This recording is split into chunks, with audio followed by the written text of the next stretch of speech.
30 দিনের চ্যালেঞ্জের মধ্যে আজ হচ্ছে 6 নম্বর দিন। শুভ সকাল, সবাই কেমন আছো? তো বন্ধুরা এখন বাজে সকাল 11টা। তো এদিকে দেখো আমি তিন্নিমাকে স্নান করে কিন্তু ঘুম পাড়িয়ে দিয়েছি আর সকালবেলা সমস্ত কাজবাজ শেষ হয়ে গেছে। এখন হচ্ছে তিন্নিমার জামা কাপড়গুলো ধুয়ে রোদে মিলে দিচ্ছি। বন্ধুরা আজ কিন্তু আমার অনেক বড় কাজ আছে। এই যে দেখো বারান্দার সাইডগুলো আর কি জিরে মাটি তুলেছে, তো তার জন্য তোমার দাদাভাই কিন্তু পরিষ্কার করে দিয়ে গিয়েছি। তো আজ কিন্তু ঘর লেপবো, পুরো ঘর লেপবো, তার জন্য দেখো গোবর আর মাটি আনা হয়েছে। তোমার দাদাভাইকে বলেছিলাম যে কাজে যাওয়ার আগে আমাকে গোবর মাটি এনে দিয়ে, তো এনে দিয়ে দিয়েছে। এখন হচ্ছে গিয়ে এই যে দেখো আমি গোবর মাটিগুলো একসাথে গুলিয়ে নিচ্ছি জলের মধ্যে, যেহেতু ঘর লেবো। আর একটুখানি গোবর নিয়ে সবার প্রথমে হচ্ছে গিয়ে মরিচ গাছে দিয়ে এসেছি। তো আমাদের বাড়িতে গরু নেই, তার জন্য কিন্তু গোবর পাওয়া যায় না, অন্যদের বাড়িতে গোবর আনতে হয়, তার জন্য একটু দিয়ে দিয়েছে গাছের মধ্যে। আজ আনা হয়েছে যখন, তারপরে দিকে দেখো আমার মাটি তৈরি করা হয়েছে লেপার জন্য। তো আমি কিন্তু লেপে নিচ্ছি। আর দিকে দেখো আমার শঙ্খ আর চুড়ি ভরে গেছে। তো ভাবছিলাম যে প্রথমে একটা কাপড় বেঁধে নেবো শঙ্খ চুড়ির উপরে, কিন্তু আর বাঁধা হলো না, ভরে গেছে। এখন ব্রাশ করে ঠিক করতে হবে, পরিষ্কার করতে হবে। এদিকে দেখো লেপতে লেপতে তিন্নিমাও ঘুম থেকে উঠে গেছে। তো তিন্নিমাকে কুলে নিয়ে বারান্দা চেয়ারের মধ্যে বসিয়ে দিয়েছি আর আমি এদিকে ঘর লেপতে লেগে গেছি। আর তিন্নিমা কি বসবে দেখো, তিন্নিমা হচ্ছে ঝাড়ু দিতে লেগে গেছে। আর এদিকে দেখো আমার ঘরও লেপা কমপ্লিট হয়ে গেছে। এখন বারান্দা লেপে নেবো, তার জন্য বারান্দার মধ্যে যে সমস্ত জিনিসগুলো আছে সমস্ত কিছু নিচে নামিয়ে নিচ্ছি। তো এই যে দেখো নিচে নামিয়ে এখন বারান্দাটা সুন্দর করে একটু ঝাড়ু দিয়ে দিচ্ছি, যেহেতু বালু রয়েছে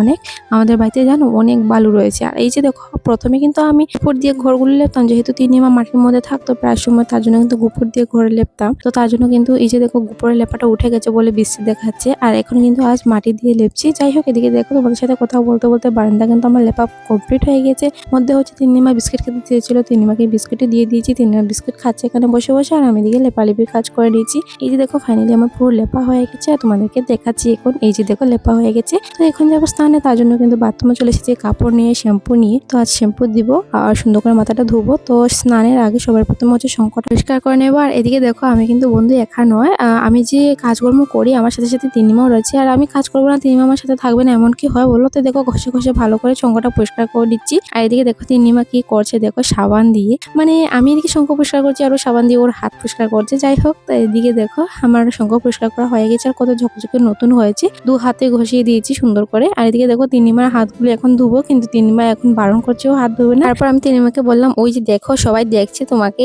এই ভগবান এরকম কি করছো? তো এই কথা বলছি, তো দেখো তিন্নিমা হাত ধুতে রাজি হয়ে গেল। তো এদিকে হাত ধুয়ে নিয়েছি। তারপর দেখো আমি হচ্ছে তিন্নিমাকে বাথরুম থেকে বের করে হচ্ছে জল ভরে নিচ্ছি স্নানের জন্য বালতির মধ্যে। আর এদিকে দেখো আমি জল ভরছি, তিন্নিমা ভরবে না, তেমন কি হয়। যাই হোক বন্ধুরা আজকে মিনি ব্লগ এতটুকু পর্যন্ত। তোমাদের কাছে কেমন লাগলো অবশ্যই কমেন্টে জানিও। বাই।